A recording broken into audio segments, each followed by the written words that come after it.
Hey, qui a dit que la saison des sorcières, The Season of the Witch, était terminée? Ce n'est pas parce qu'Halloween et sa main sont déjà derrière nous qu'on se doit de passer à autre chose. Non? D'autant plus que les sorcières sont là tout au long de l'année, présentes tout autour de nous. À la télé, au cinéma, dans les jeux vidéo, les livres et même sur Netflix. Alors laissez-moi vous présenter mon top 20 des sorcières qui m'ont le plus marqué. Générique.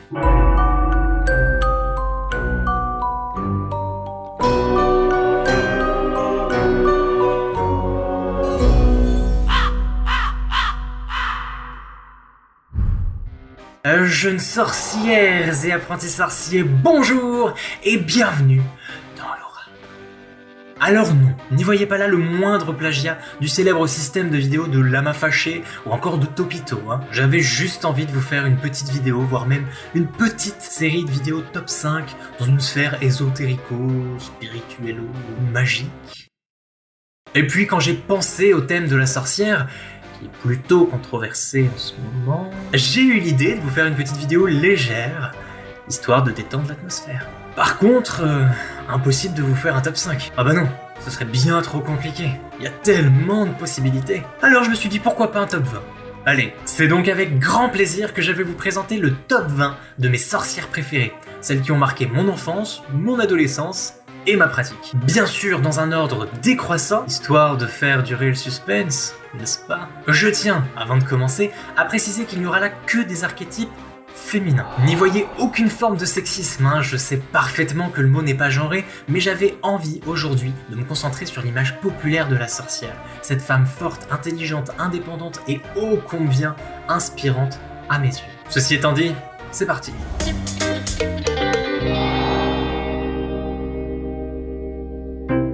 On commence donc ce top 20 avec la 20e place, je vous avais prévenu, on laisse durer le suspense, mais vous allez voir que ça va aller très vite.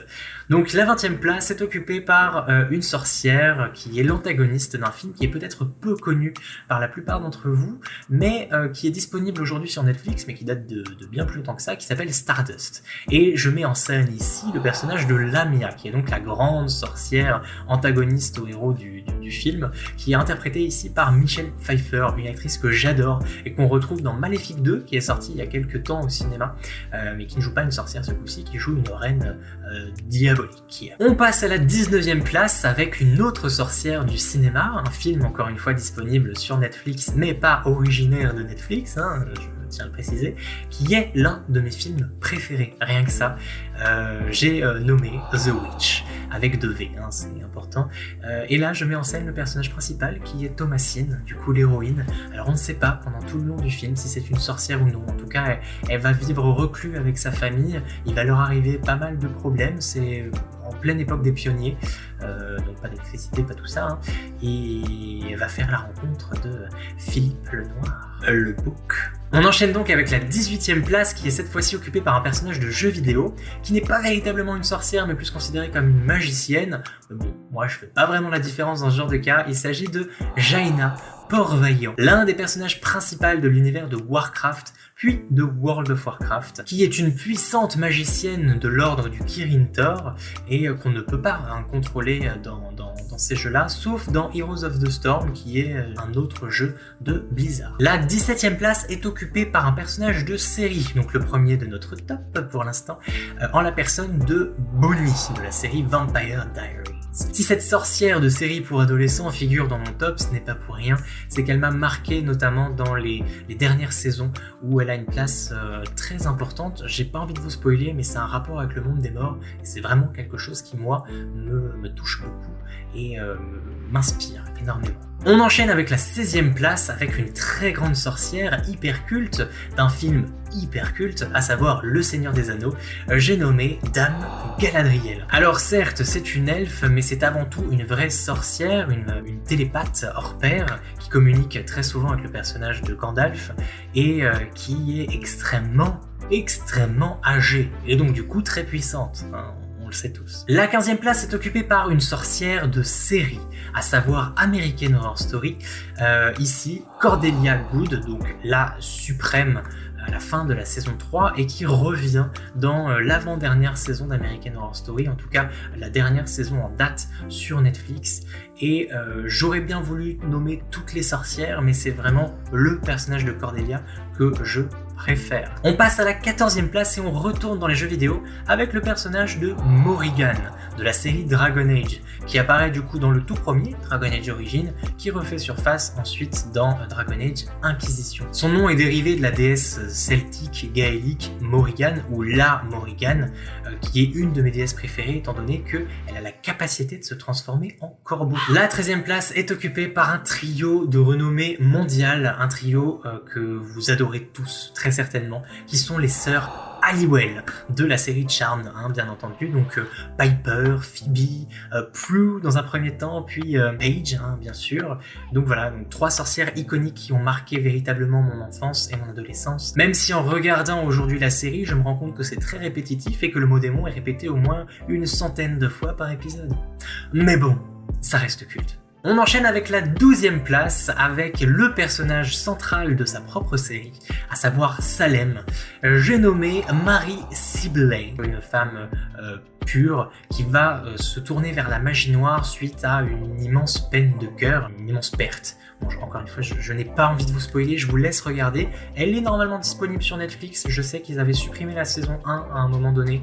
À voir, mais Salem reste une très très bonne série sur les sorcières. Pour la 11e place, si je vous parle école de magie, si je vous parle choix-peau magique, et si je vous dis Poudlard Express, vous me dites bien sûr Harry Potter. Mais qui est à la 11e place? Eh bien, dans mon top 20, c'est Luna Lovegood. Voilà, Luna, c'est une serre d'aigle. Je suis à serre d'aigle, team serre d'aigle. Yeah. Voilà, pour son côté complètement lunaire, complètement loufoque, et puis son intelligence, bien entendu. Voilà.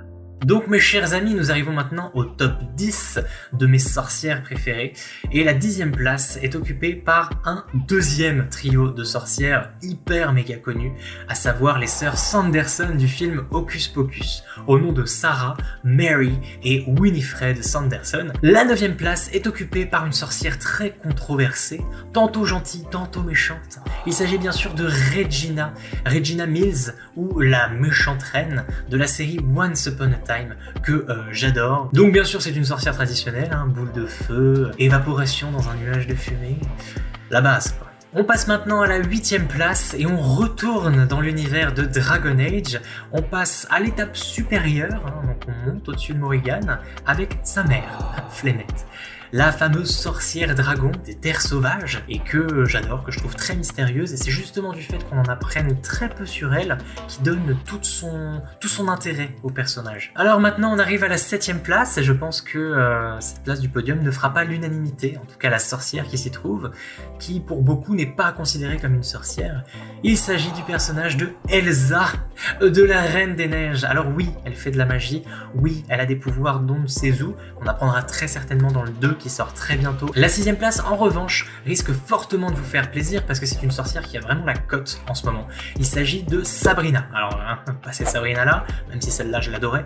Je vous parle bien entendu de la nouvelle Sabrina, des nouvelles aventures de Sabrina Spellman, une série du coup originale Netflix, qui nous donne un autre aspect de la Sabrina Spellman que l'on croyait connaître dans le passé, où là on est vraiment sur une sphère beaucoup plus occulte, beaucoup plus sombre, beaucoup plus glauque, avec le diable, de la sorcellerie, de la magie noire.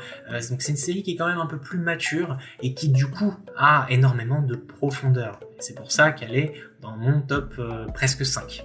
Presque. Et là maintenant, mes chères sorcières et apprentis sorciers, nous rentrons dans le top 5. Ça veut dire que ces sorcières-là pèsent. La 5e place est occupée par une sorcière rouge, ou plutôt devrais-je dire une prêtresse, de la série qui compte le plus à mon cœur.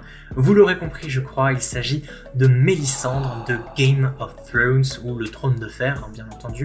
Voilà, donc Mélisandre, cette sorcière, cette prêtresse rouge qui a la possibilité de contrôler le feu et de ramener les âmes à la vie. On enchaîne avec la 4e place, avec un personnage qui a été remis une première fois au goût du jour et qui est apparu sur nos grands écrans il y a quelques temps, il y a quelques jours seulement. Il s'agit de Maléfique, interprétée par une actrice que j'adore, que j'idolâtre, carrément, Angelina Jolie. Un personnage hyper controversé, cette image du coup de la femme qui va être trahie par un homme et qui du coup va devenir mauvaise. C'est tout un archétype que j'adore, vraiment cette justification de la méchanceté entre guillemets, et au final on va se rendre compte que c'est un personnage très attachant et très maternel. Accrochez-vous bien, du coup nous arrivons sur le podium, sur le top 3 de mes sorcières préférées, celles qui ont bercé mon enfance et inspiré mon adolescence. On retourne à Poudlard pour la 3e position, avec bien entendu Hermione Granger, la sorcière intelligente par excellence, celle qui priorise les livres à tout le reste et que je trouve juste hyper méga intéressante. Son évolution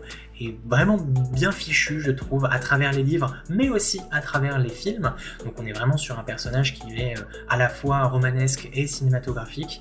Et puis Emma Watson, qui l'interprète à merveille, je trouve. Je suis et je resterai un très très grand fan d'Hermione et d'Emma. La 2e place, la médaille d'argent, une couleur qui lui sied bien, est occupée par Yennefer, un personnage plus ou moins secondaire d'un jeu vidéo hyper méga connu et super méga récompensé, à savoir The Witcher, là notamment le 3, mais de la saga entière.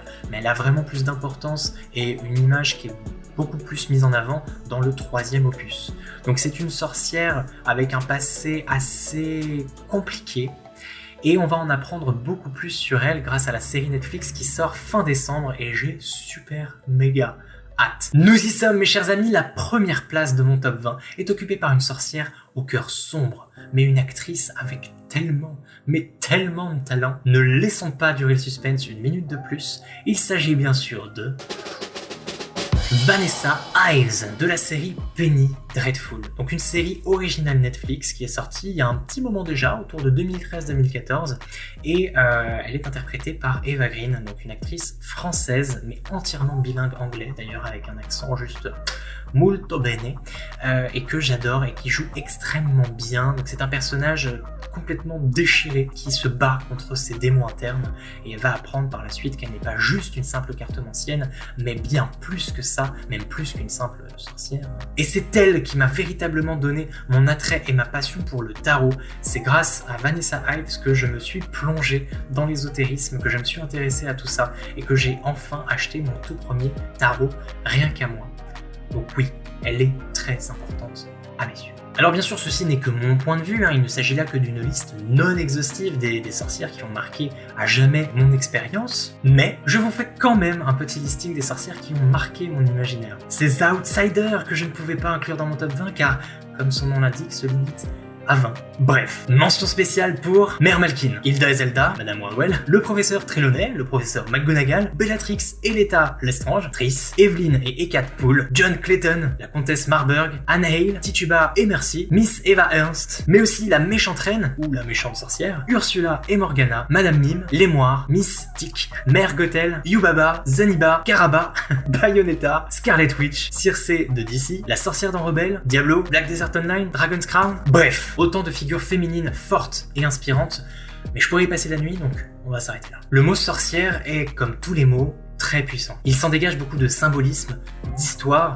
de pouvoir, mais aussi une pluralité de sens. Tantôt synonyme de sage-femme, de guérisseuse, de femme savante, de femme de pouvoir, et donc dangereuse, de suppôt, voire même de courtisane de Satan, et j'en passe. À travers les époques et les cultures, la sorcière est passée par la figure du martyr, de la créature fantastique des contes de fées, de l'icône de la pop culture aujourd'hui adulée et massivement copiée, certes. Femme fatale et sulfureuse, adolescente jeune, forte et indépendante, ou vieille femme pleine de connaissances et de sagesse. Le mot sorcière n'est même pas genré, bien que le mot sorcier fasse pâle figure en fait à côté. Aujourd'hui, beaucoup d'hommes préfèrent s'identifier au mot féminin plutôt qu'à son homologue masculin, ce qui montre, je trouve, quand même une vraie évolution. Si je vous dis pas de bêtises, je pense que c'est la première fois que ça arrive dans la langue française, où on aime tellement faire la différence entre le féminin d'un côté et le masculin de l'autre. Le mot sorcière, c'est aussi un mot de ralliement, autour d'une spiritualité très vaste et qui se veut ô combien tolérante et ouverte. Sa signification n'est plus la même qu'hier. Elle est tout ça réuni et bien plus encore. Je le répète, c'est un mot puissant. Alors faisons-lui honneur. Soyons ouverts, soyons tolérants, mais par-dessus tout, soyons sorcières. C'est tout pour moi. Sur ce, portez-vous bien, et moi je vous dis à plus.